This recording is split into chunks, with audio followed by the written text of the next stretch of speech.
Welcome in, Cowboys Nation, to Game Day Live, the halftime show. The Cowboys trail 6-3. Yeah. Not a barn burner, but a defensive game as we are about to start the second half here in about 10 minutes.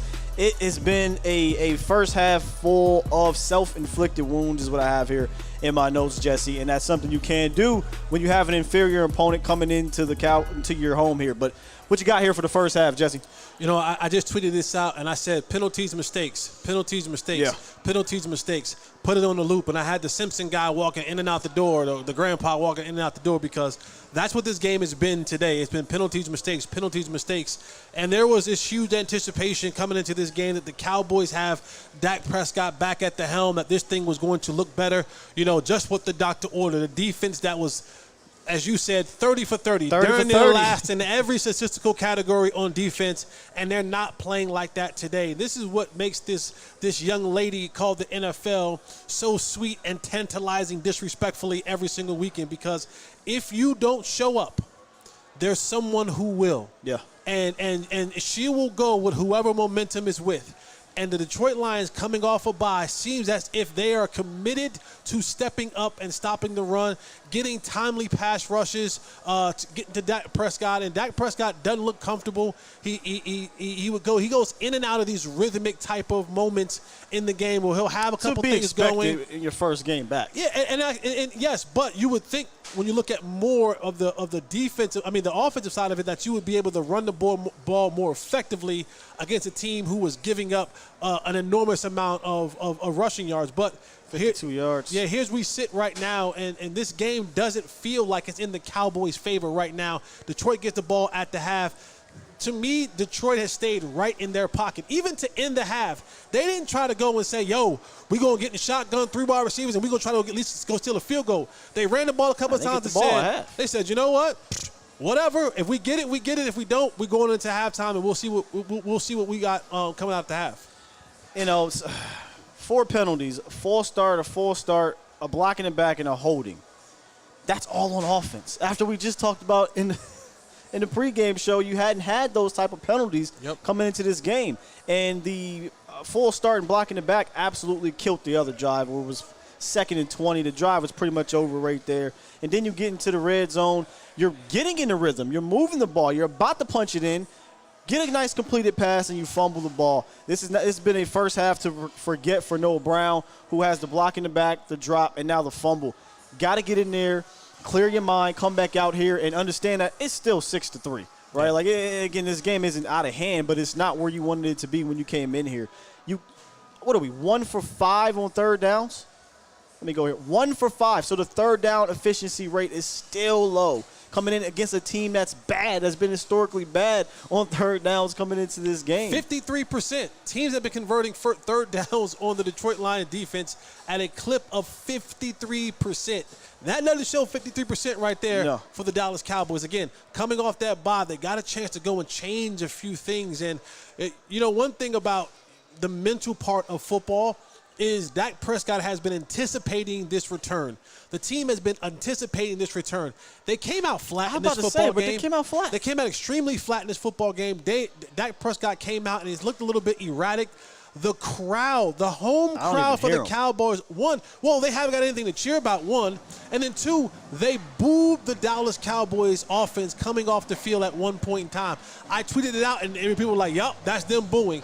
And now, as a quarterback who's been away from the game for so long and things aren't going the way that you may have envisioned, how do you respond from that coming out of halftime, being booed as you leave the field and things aren't going the way that you want them to? 9 for 14, 105 yards in the first half. Try to get a bit aggressive there, but again, they got in a rhythm at the end, but you got to punch it in. You cannot make those mistakes, especially against a bad team. It's a difference between going into halftime 10-6 and going into halftime down 6-3. How different is this ball game if you're up 10-6 right now? It makes it extremely different, especially for this team.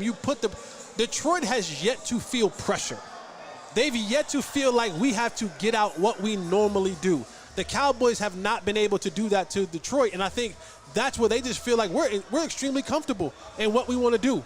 And so the Cowboys, when you don't score touchdowns, when you drive down the length of the field and you fumble at the 5-yard line, that plays right into the hands of the Detroit Lions, because they go into the locker room. If they go into the locker room feeling extremely ecstatic and saying, we're right where we want to be. We're leading.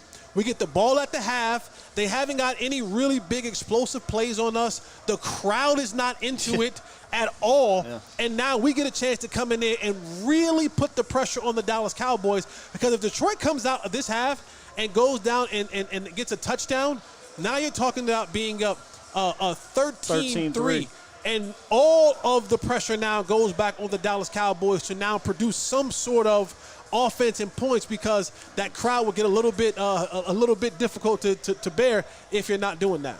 So I'm going to ask you, but I'm going to answer my question first. What do we need to see here in the second half? For me, offensively, it's getting back to that creative running game that we talked about. I think it was, you said, man, we got to see these guards and these tackles pull, and they finally did it, and you got a nice little run. You got a option-looking pass pitch to Ezekiel Elliott, and he gets, 14 yards or whatever it was. So attack those edges, right? Get back into this rhythmic offense. Whatever, I don't want to see the kind of fake screen go deep just to go deep out of nowhere because after you get a first down, but get back to some creativity, not trickery. Right. Not trickery. It's a difference. Creativity that's not – you can keep it simple and be creative. I think we need to see that. Maybe you come out and you do a little up-tempo, but when I say up-tempo, I don't mean, hey, get to the ball and snap it. I mean, hey, let's get in some rhythm here, get up-tempo, easy throws. We saw Dalton Schultz walking back. You know, he went out with the knee thing, but he came back in. He's already had 3 catches and a couple big first downs. Like, kind of get back into a rhythmic form offensively, because at the end of the day, you have to score. Yeah, you got to score. Your defense can get stops, but you got to go down there and score.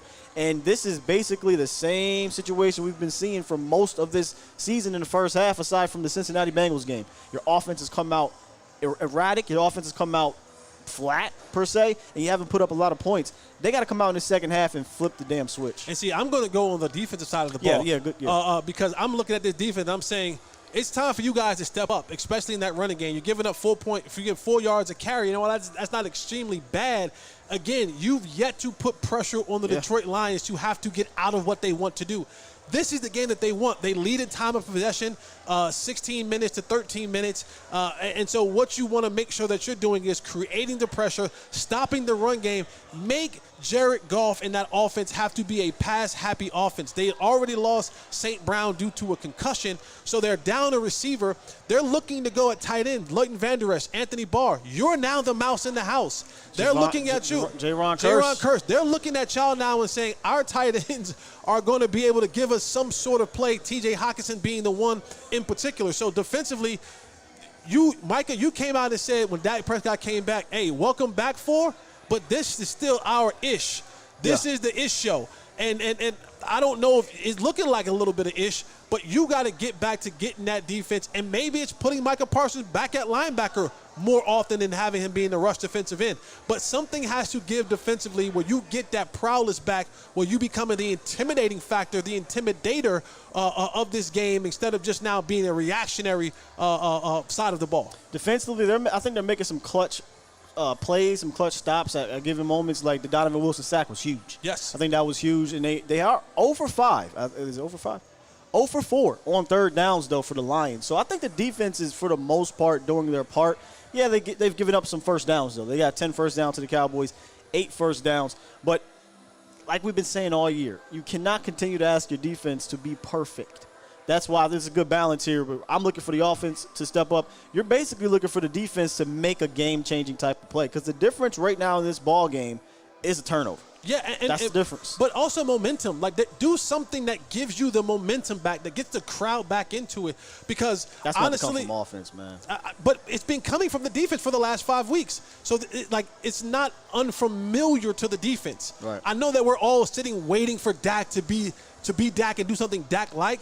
But defense, this has been your show. Continue to make it your show and allow Dak to catch up to you. Don't regress back to him. Allow him to have to now catch up to where you guys are at creatively and aggressively. Because I think with this Detroit Lions team, the way that they run the football keeping that defense on the field so long, you were screaming at me because you were like, why are Micah and Tank out the game at the same time? Hated that. I don't want to see a situation where they're out for one of those plays or two of those plays and they break one. Right. Because that's the kind of offense that they like to run. What that run game is, it's 2 yards, 3 yards, 4 yards, 5 yards, 1 yard, 2 yards, 5 yards, and then it's 45. Yeah, they're not off track. I mean, they're not doing anything great on the ground. They're getting 13 carries, 52 yards, but they're not off track. Right. You know what I mean? So they can just pretty much like last week where the Eagles they weren't doing anything great on the ground, but they didn't have to get off track. And you want to get them off track because then the play action is there, and we saw the play action actually hit a couple times